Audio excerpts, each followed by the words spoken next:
It's getting easier. I mean, I will say it's easier. When I was in the city at the school I just referenced, where they're asking our boys if they're girls every week, we formed this sort of underground network of parents. And that's where I met the friend I was telling you. And as I mentioned, she and her husband are Black. They did not appreciate the messages going to their brilliant son that he was somehow less than because of the color of his skin, which was the implicit message of America's original sin, and there's really no way around it, and you somehow are divided from your white and your Indian, your brown-skinned classmates, and you Hispanics too, you're in the same boat. She and the other parents of color were as mad as we were, where they were saying, you know, as I've told you the world before, about the white kids in every classroom where white children learn, there's a future killer cop. And teaching that there are 100 genders and refusing to refer to the boys as boys now or as your sons as sons. Now it's just your student. This hit the news just this week that in Vermont, there's this school. It's like, I'll pull up the name, like Founders. I can't remember. It's like Friends. I'll figure it out. Where they're getting rid of same thing. They're only referring to boys as people who make sperm and girls as people who make eggs. In school now. And these parents in Vermont, this is this is Vermont, which is a blue state, but come on, it's still America, where they're saying what is it? Essex,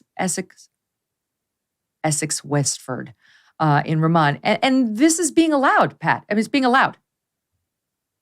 Yeah, this, again, for me, sometimes when I was younger and I had a bad idea, or let's just say a dumb idea, and I would go to my dad and I would say, Dad, I want to do this. And Dad would say, okay, here we go. Pat's got another crazy idea, and I'm 12 years old, or I'm 8 years old, or I'm 16 years old.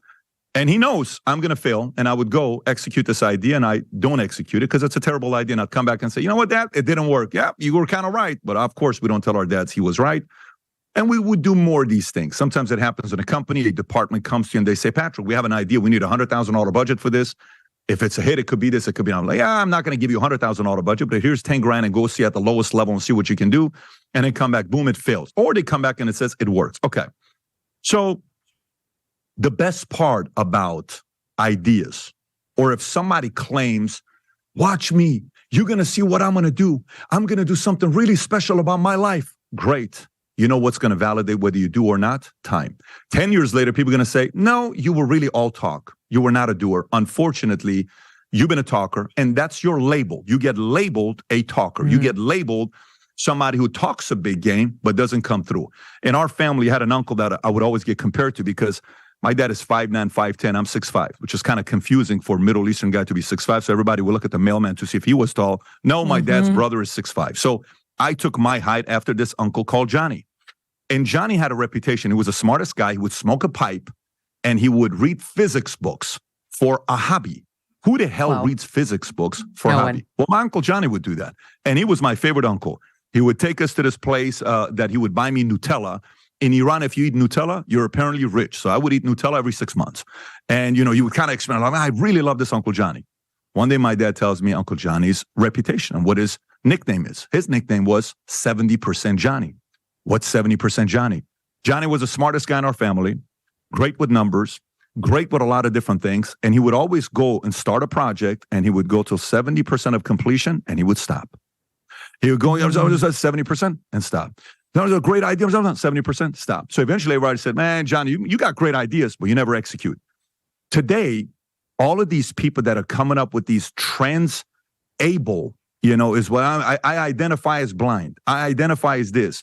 Dwayne Wade said, well, I can't identify myself as somebody that can live in the state of Florida. It's too extreme of policies with what the governor's doing there, with a trans kid. I have decided to take my kids to a different place. No problem. Yeah. Today, he may seem like a noble parent. And it may look like, what a sweet father. What a great mother you guys are. Obviously the biological mother didn't support it, but Dwayne Wade, more power to you. But in 10 years, when that kid is 25 years old, in 20 years, when that kid is 35 years old, that kid is going to say, why'd you let me do that as a 13, 14? I had no clue what I was doing. Why'd you let me make a decision like that? Why didn't you wait till I was an adult? Why'd you do that, Dad? Then we are all going to realize whether that decision that was made in 2023 or 2022, it was a bad decision. And unfortunately, Megyn, this is the problem. Unfortunately, some of these shitty ideas these guys are coming up with, that are seeming like they're such noble people, it's going to take 10 to 20 years to realize they were horrible ideas. And a lot of people, especially helpless people like kids, are going to suffer the consequences. So as loud as many of us are going to be, as much as we're going to go out there and present common sense, unfortunately, some of these bad ideas are creating momentum and it's hurting the people that are helpless. Look, you can go to Brazil or Colombia or Korea or wherever and get crazy stuff done to your face. But why would you do that? Now you can look years younger, right before your very eyes, without all those weird interventions. That is, during the Genucel Mother's Day sale. Here's a real review from Genucel.com. Claire writes, I absolutely love Genucel. My skin feels so good, tighter, younger, with a more even tone, and I only used it for a week. My advice for everyone, take a before picture. Her husband, Jim, writes in with this, wife loves it. Ever since I purchased it for her, things got much more interesting after dark, enough said. It's true. Nothing works like Genucel because it's a family recipe for over 20 years, made by a compounding pharmacist in small batches, and always safe, cruelty-free, and natural. Go to Genucel.com/MK60 and save over 70% off Genucel's most popular package, all their best stuff, during their Mother's Day sale. Every most popular package features their Ultra Retinol and Dark Spot Corrector. Don't wait. Go to Genucel.com/MK60. Genucel.com/MK60.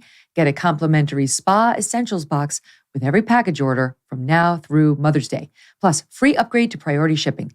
GENUCEL.com/MK60. Genucel.com/MK60. Hey, thanks so much for watching. If you like what you just saw, hit the subscribe button for more clips and full episodes.